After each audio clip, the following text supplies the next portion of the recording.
नमस्कार साथियों।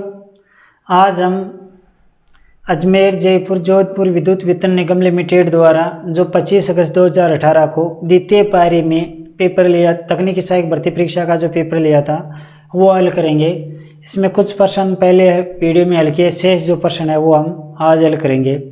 आज का अपना प्रश्न है, चुंबक में चुंबकीय बल का क्या कारण है। यानी एक चुंबक है, उसमें चुंबकीय बल का कारण क्या है। ऑप्शन देखो, इसके इलेक्ट्रॉन के घूमने की चाल, पृथ्वी के कारण, चुंबक की दिशा के कारण, इसकी स्पेस किरणें, पृथ्वी के अंदर स्थित बड़े चुंबक के कारण। तो राइट आंसर क्या हो जाएगा, इसके इलेक्ट्रॉन्स के घूमने की चाल का कारण होता है। यानी चुंबक में चुंबकीय बल का कारण इसके इलेक्ट्रॉन्स के घूमने की चाल होता है। तो राइट आंसर हो गया ए। अगला क्वेश्चन है, विद्युत धारा मापने के लिए प्रयुक्त मीटर क्या कहलाता है। यानी धारा को मापने के लिए हम क्या लगाते हैं, एम्पेयर मीटर। यदि वोल्टता के बारे में पूछ ले तो वोल्ट मीटर, यानी वोल्टता मापने के लिए तो हम वोल्ट मीटर, धारा मापने के लिए एमीटर, प्रतिरोध को मापने के लिए ओम मीटर, शक्ति को मापने के लिए वाट मीटर।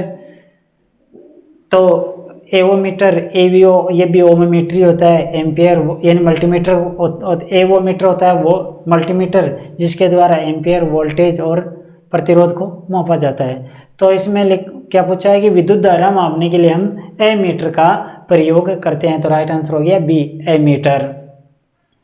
अगला क्वेश्चन है, मोटर परिपथ में धारा का प्रवाह के नियम द्वारा समझा जाता है। यानी किसी मोटर परिपथ में धारा का जो प्रवाह है, धारा यानी अलग अलग मोटर के जो पथ है, मान लो अलग अलग पेज की कॉइल है, मान लो सिंगल पेज है तो स्टार्टिंग और रनिंग वाइंडिंग है, डीसी है तो मान लो शंट फील्ड है, आर्मेचर है, या 3 पेज है तो प्रत्येक पेज की वाइंडिंग है। तो इनमें क्या कह रहे हैं कि मोटर परिपथ में धारा का प्रवाह के नियम द्वारा समझा जाता है। किसके नियम द्वारा समझा जाता है। ऑप्शन देखो, ओम का नियम, या किरचॉफ का नियम, या जूल का नियम, या फैराडे का नियम, या लेंज का नियम। तो राइट आंसर हो जाएगा किरचॉफ का नियम। धारा का प्रवाह किरचॉफ के नियम के द्वारा समझा जाता है। तो राइट आंसर हो गया बी, किरचॉफ का नियम। अगला क्वेश्चन है, 1 किलोवाट के बराबर होता है। यानी किलोवाट को एचपी में बदलना है। 1 किलोवाट बराबर क्या है, किलोवाट यानी 1 किलोवाट बराबर कितने एचपी होता है। देखो, मीट्रिक प्रणाली में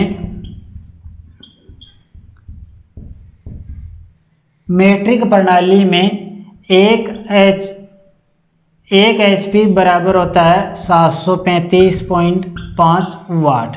अब इसको 1 किलोवाट में एचपी निकालेंगे तो क्या करेंगे, यानी 1 किलोवाट में कितना एचपी होगा। तो 1 एचपी में कितना होता है 735.5। तो 735.5 का भाग लगाओ 1000 में, 735.5 का भाग लगाओ, क्या आ रहा है 1.359 आएगा। तो 1.359 एचपी। ये तो हो गया मीट्रिक प्रणाली में। यदि ब्रिटिश प्रणाली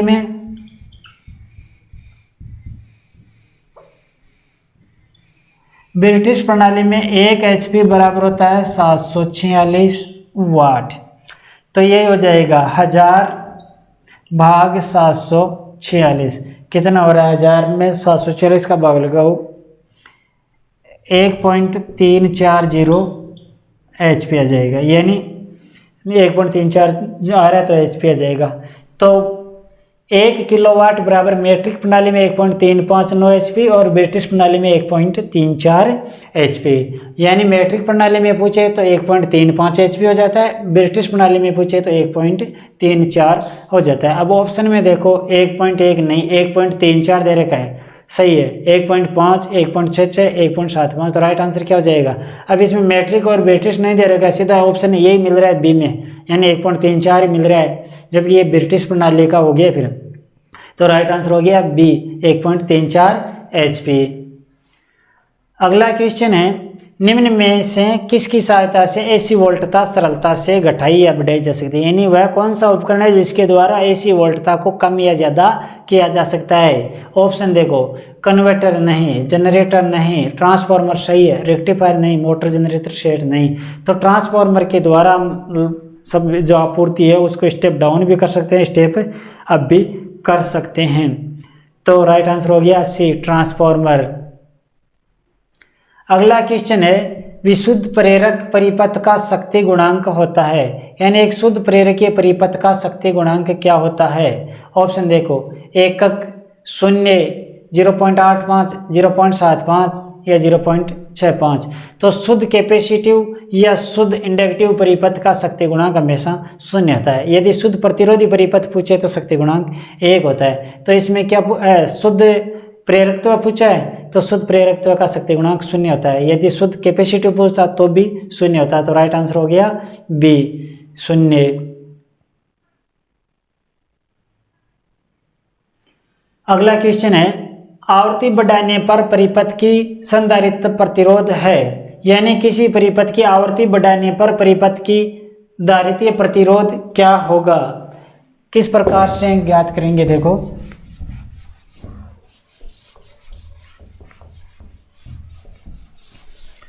किसी कैपेसिटर का विरोध यानी कैपेसिटिव रिएक्टेंस XC बराबर होता है 1/2πfc। अब ये क्या कह रहा है कि आवृत्ति बढ़ाने पर रिएक्टेंस में क्या होगा, XC समानुपाती 1/f, यानी XC है वो समानुपाती होता है 1/f के, यानी विलोमानुपाती हो गया ये, यानी कैपेसिटिव रिएक्टेंस फ्रीक्वेंसी के विलोमानुपाती होता है। इसके अलावा कैपेसिटिव रिएक्टेंस 1/c यानी कैपेसिटेंस के भी विलोमानुपाती होता है। तो फ्रीक्वेंसी बढ़ाने पर रिएक्टेंस घट जाएगा, यानी आवृत्ति बढ़ाने पर परिपथ की संधारित्र यानी धारित्य प्रतिरोध क्या होगा। आवृत्ति बढ़ाने पर, बढ़ा रहे हैं तो ये घट जाएगा, यदि इसको घटा रहे हैं तो ये बढ़ जाएगा। तो इसमें राइट आंसर क्या हो जाएगा, घट जाता है, यानी संधारित्र का प्रतिरोध घट जाता है। तो ए ऑप्शन इसका सही होगा, घट जाता है। अगला क्वेश्चन है, अल्टरनेटर में रोटर के लिए आवश्यक होता है, एक अल्टरनेटर है इसमें रोटर के लिए आवश्यक क्या होता है। ऑप्शन देखो, आपूर्ति से संबंधित है ये कि अल्टरनेटर में रोटर यानी जो फील्ड है, रोटर फील्ड है, उसमें किस प्रकार की आपूर्ति दी जाती है। तो डीसी आपूर्ति दी जाती है उसको, क्योंकि जो स्टेटर होता है उस पर तो आर्मेचर वाइंडिंग की जाती है और रोटर पर फील्ड वाइंडिंग की जाती है, जिसे हम रोटेटिंग फील्ड प्रकार का प्रत्यावर्तक कहते हैं। तो फील्ड को हम डीसी सप्लाई से जोड़ते हैं। तो राइट आंसर क्या हो जाएगा फिर, डीसी। तो इसका अल्टरनेटर के रोटर के लिए डीसी आवश्यक होती है, ये ऑप्शन इसका सही होगा। अगला क्वेश्चन है, रोटर को डीसी आपूर्ति प्रदान करने वाला जनरेटर क्या कहलाता है। रोटर को डीसी आपूर्ति प्रदान करने वाला जनरेटर एक्साइटर कहलाता है। यानी एक्साइटर क्या होता है कि जो प्रत्यावर्तक होता है उसके अंदर जो फील्ड के लिए डीसी आवश्यक होती है, तो डीसी आपूर्ति पैदा करने के लिए एक अलग छोटा डीसी शंट जनरेटर होता है जिसे हम एक्साइटर कहते हैं, और इसका संयोजन जो फील्ड है उसको किया जाता है, यानी उसको आपूर्ति प्रदान की जाती है। तो राइट आंसर क्या हो गया, बी, एक्साइटर। यानी रोटर को डीसी आपूर्ति प्रदान करने वाला जनरेटर है एक्साइटर कहलाता है। तो राइट आंसर हो गया बी, एक्साइटर। अगला क्वेश्चन है, अल्टरनेटर के विभिन्न प्रकार के रोटर है, रोटर क्या है, यानी अल्टरनेटर के विभिन्न प्रकार के रोटर कौन कौन से होते हैं। यानी अल्टरनेटर में दो प्रकार के रोटर प्रयोग किए जाते हैं, एक तो होता है सेलिएंट पोल और एक होता है सिलेंड्रिकल पोल। यानी सेलिएंट या समुन्त ध्रुव है और एक है सिलेंड्रिकल यानी बेलनाकार ध्रुव प्रकार का रोटर है। तो ऑप्शन देखो, सेलिएंट पोल ये प्रयोग किया जाता है, सिलेंड्रिकल पोल ये भी प्रयोग किया जाता है, सर्कुलर नहीं, स्क्वायर नहीं, ए और बी दोनों सही है। तो राइट आंसर क्या हो जाएगा, ई, ए और बी दोनों। यानी सेलिएंट पोल जहाँ कम घूर्णित गति है वहाँ पर सेलिएंट पोल का प्रयोग करते हैं, और उच्च घूर्णन गति वाले प्रत्यावर्तकों में सिलेंड्रिकल यानी बेलनाकार पोल पर रोटर का प्रयोग करते हैं। तो राइट आंसर इसमें क्या हो जाएगा, ई, ए और बी दोनों। अगला क्वेश्चन है, सिलेंड्रिकल पोल टाइप रोटर प्राय किस प्रकार के प्राइम मूवर्स के साथ उपयोग किए जाते हैं। यानी बेलनाकार पोल प्रकार के जो रोटर है वो किस में प्रयोग किए जाते हैं, उच्च गति या निम्न गति या मध्यम गति या दोहरी धारा या तिगुनी वोल्टता। तो इसमें जो बेलनाकार है वो पहले भी मैंने बताया कि बेलनाकार प्रकार यानी सिलेंड्रिकल पोल प्रकार है वो उच्च चाल वाले प्रत्यावर्तकों में प्रयोग करते हैं, और सैलिएंट या समुद्र ध्रुव प्रकार है वो निम्न चाल वाले प्रत्यावर्तकों में प्रयोग करते हैं। तो ये सिलेंड्रिकल के बारे में पूछा है, बेलनाकार प्रकार के जो रोटर है उसके बारे में पूछा है। तो राइट आंसर हो जाएगा उच्च चाल वाले प्रत्यावर्तकों में। तो ए ऑप्शन इसका सही होगा, उच्च चाल। अगला क्वेश्चन है, डीसी शंट मोटर की फील्ड वाइंडिंग का कनेक्शन परिवर्तित हो जाने पर मोटर, यानी डीसी शंट मोटर की फील्ड वाइंडिंग क्षेत्र कुंडलन का संयोजन परिवर्तित हो जाने पर क्या होगा। मान लो ये डीसी शंट मोटर आर्मेचर है और ये फील्ड वाइंडिंग है, ये कंडीशन है। अब ये कह रहा है कि यदि फील्ड वाइंडिंग के संयोजन अंतर परिवर्तित कर दिए जाए तो क्या होगा, इस प्रकार से। तो फील्ड की धारा की दिशा बदल जाएगी, फलस्वरूप मोटर की घुमाव की डायरेक्शन चेंज हो जाएगी, क्योंकि किसी डीसी मोटर की घुमाव की दिशा ज्ञात करने के लिए हम जो बायां हस्त नियम काम में लेते हैं, इसके द्वारा क्या होता है, ये एम है, ये एफ है और ये सी है, मोशन, फ्लक्स और करंट है। यानी ये है घुमाव की डायरेक्शन एम, ये फ्लक्स यानी चुंबकीय फ्लक्स की दिशा, और ये है धारा प्रवाह की दिशा। तो या तो आर्मेचर में धारा प्रवाह की दिशा को परिवर्तित कर दो, या चुंबकीय क्षेत्र की ध्रुवता चेंज कर दो, यानी फ्लक्स की दिशा चेंज कर दो, तो मोटर की घुमाव की डायरेक्शन चेंज हो जाएगी। अब इसमें यही कह रहा है कि फील्ड वाइंडिंग के कनेक्शन अंतर परिवर्तित कर रहे हैं तो फ्लक्स की दिशा चेंज हो जाएगी, फलस्वरूप मोटर की डायरेक्शन यानी घुमाव की दिशा है वो भी परिवर्तित हो जाएगी, फलस्वरूप मोटर विपरीत दिशा में चलेगी। यानी तो राइट आंसर क्या हो जाएगा, बी, मोटर विपरीत दिशा में चलेगी। अगला क्वेश्चन है, फील्ड फ्लक्स कम हो जाने पर मोटर की चाल क्या होगी। फील्ड फ्लक्स का मान कम हो जाए तो मोटर की चाल में क्या होगा।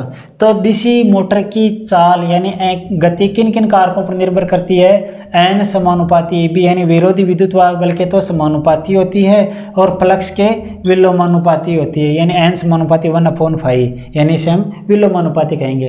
तो किसी डीसी मोटर की चाल है वो विरोधी विद्युत वाहक बल के तो है समानुपाती, और फ्लक्स के है विलोमानुपाती। अब ये कह रहा है कि फील्ड फ्लक्स कम हो जाए, ये कम होगा तो गति बढ़ जाएगी। तो देखो नियत रहेगी नहीं, बढ़ेगी सही है, घटेगी नहीं, एकक होगी नहीं, दोगुनी हो जाएगी नहीं। तो फील्ड फ्लक्स कम हो जाएगा तो मोटर की चाल या गति है वो बढ़ जाएगी। तो यानी राइट आंसर क्या हो जाएगा, बी, बढ़ेगी।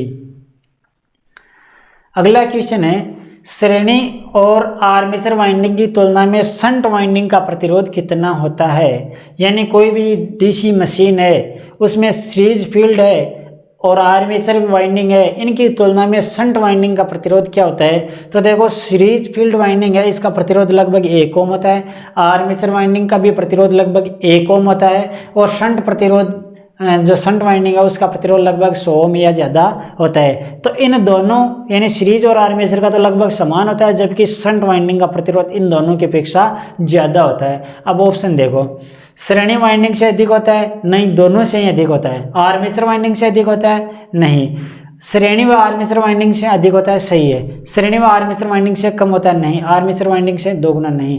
तो इन दोनों यानी सीरीज वाइंडिंग और आर्मेचर वाइंडिंग के जो प्रतिरोध है इससे शंट वाइंडिंग का प्रतिरोध ज़्यादा होता है। तो राइट आंसर क्या हो गया, सी, सीरीज व आर्मेचर वाइंडिंग से ज़्यादा। अगला क्वेश्चन है, वर्ग ए की आग निम्न में से किस में उत्पन्न होती है। यानी वर्ग ए प्रकार की आग इनमें से किस में उत्पन्न होती है। तो लकड़ी, कागज या कपड़ा है, इनमें लगने वाली आग वर्ग ए प्रकार की होती है। तो राइट आंसर क्या हो जाएगा, देखो ए ऑप्शन में देखो लकड़ी दे रखा है, तो लकड़ी में लगने वाली, लकड़ी यानी कागज या कपड़ा आदि में लगने वाली आग ए प्रकार की आग कहलाती है। तो राइट आंसर हो गया ए, लकड़ी। अगला क्वेश्चन है, लाइटिंग किस प्रकार के होने पर चमक अच्छी होती है। यानी लाइटिंग किस प्रकार के होने पर चमक अच्छी होती है। ऑप्शन देखो, अच्छी लाइटिंग अच्छी होने पर होती है, या औसत होने पर होती है, या चमकदार होने पर, या समान और पर्याप्त होने पर, या विस्तृत होने पर। तो राइट आंसर क्या हो जाएगा, यानी लाइटिंग समान और पर्याप्त होने पर चमक अच्छी होगी। तो राइट आंसर हो गया डी, समान और पर्याप्त। अगला क्वेश्चन है, 40 वाट ट्यूब की लंबाई कितनी होती है? जो फ्लोरोसेंट लैंप है, ट्यूब है, इसमें कह रहा है कि 40 वाट की ट्यूब है, उसकी लंबाई क्या होती है? जो ट्यूब होती है 40 वाट की, यानी मान लो ये ट्यूब है 40 वाट, 40 वाट वाली फ्लोरोसेंट ट्यूब की लंबाई कितनी होती है? तो 40 वाट वाली फ्लोरोसेंट ट्यूब की लंबाई होती है 1200 mm, या इसे हम सेमी में भी बदल सकते हैं 120 सेमी, या इसे मीटर में भी कह सकते हैं 1.2 मीटर, या इसे फिट में भी कह सकते हैं 4 फीट। कई बार फिट में पूछ लेते हैं, तो 40 वाट की ट्यूब होती है, उसकी लंबाई 4 फीट होती है। मीटर में पूछे तो 1.2 मीटर, सेमी में पूछे तो 120 सेमी, एमएम में पूछे तो 1200 mm। कई बार 20 वाट के बारे में भी पूछ लेते हैं, यानी 20 वाट की ट्यूब की लंबाई क्या होती है? तो इसकी आधी होती है, यानी 600 mm में पूछे तो 600 mm, सेमी में पूछे तो 60 सेमी, मीटर में पूछे तो 0.6 मीटर, और फीट में पूछे तो 2 फीट। इस प्रकार से हम देख सकते हैं। तो इसमें यही पूछा है कि 40 वाट ट्यूब की लंबाई कितनी होती है? तो मीटर में पूछा है तो 1.2 मीटर होती है। राइट आंसर हो गया 1.2, यानी बी ऑप्शन इसका सही होगा। अगला क्वेश्चन है, फ्लोरोसेंट ट्यूब का औसत जीवन काल कितना होता है? एक ट्यूबलाइट है, उसका जीवन काल कितना होता है? लगभग 6000 कार्य घंटे होते हैं, यानी 6000 कार्य घंटे इसका लगभग जीवन काल होता है। तो ऑप्शन देखो किस में, ए में 1000, 2000, 3, 4, 6, ई ऑप्शन देखो 6000 घंटे, तो 6000 कार्य घंटे होते हैं। तो राइट आंसर हो गया ई 6000 घंटे। अगला क्वेश्चन है, सामान्य से उच्च वोल्टेज प्रचलन में फिलामेंट लैंप का जीवन काल होगा, यानी एक फिलामेंट लैंप है, तप्त दीप्ति लैंप है, उसको सामान्य से उच्च वोल्ट पर प्रचलित करेंगे, यानी जो इसकी रेटेड वोल्ट है, मान लो 250 वोल्ट रेटेड वोल्ट है, इसको हम 260 या 70 वोल्ट पर प्रचलित कर रहे हैं, तो इसके जीवन काल पर क्या प्रभाव पड़ेगा? तो जो तप्त दीप्ति लैंप होते हैं, उसको यदि ज़्यादा वोल्ट पर हम प्रचलित करते हैं तो वो ज़्यादा गर्म होगा, फलस्वरूप उसका जो फिलामेंट है वो गर्म होकर प्रसारित हो जाएगा और जीवन काल कम हो जाएगा उसका, यानी कुछ हल्का बढ़ जाएगा, यानी उसका प्रतिरोध भी बढ़ जाता है और जीवन काल घट जाता है बाद में। तो ऑप्शन देखो सम, यानी कोई बदलाव नहीं होगा, जीवन काल में कमी होगी, वृद्धि होगी, 2 गुनी वृद्धि होगी, इनमें से कोई नहीं, तो जीवन काल में कमी होगी। तो राइट आंसर हो गया बी, कमी होगी। अगला क्वेश्चन है, तरल पदार्थ को गर्म करने के लिए निम्न में से कौन सा उपयोग किया जाता है? जो तरल पदार्थ है उसको गर्म करने के लिए कौन सा उपयोग, यानी जो घरेलू उपकरण है वो प्रयोग किया जाता है? ऑप्शन देखो, इलेक्ट्रिक इस्त्री यानी फ्रेश, ये तो कपड़ों को फ्रेश करने के लिए काम लेते हैं। इलेक्ट्रिक केतली, ये केतली है, इसके अंदर हम तरल पदार्थों को गर्म करते हैं, तो सही है। सोल्डरिंग, सोल्डरिंग के द्वारा सोल्डर किया जाता है, यानी तो जोड़ को जोड़ा जाता है, यानी उस पर चालकता बढ़ाने के लिए जोड़ पर टांका लगाया जाता है। इलेक्ट्रिक लैंप, विद्युत लैंप, ये भी नहीं। हॉट प्लेट, ये भी नहीं होगा। तो तरल पदार्थ को गर्म करने के लिए इलेक्ट्रिक यानी विद्युत केतली का प्रयोग किया जाता है। तो राइट आंसर हो गया विद्युत केतली, यानी बी ऑप्शन इसका सही होगा। तो ये कुछ प्रश्न थे इस पेपर से संबंधित है, शेष प्रश्न है वो आगामी वीडियो में रहेगा। ठीक है साथियों।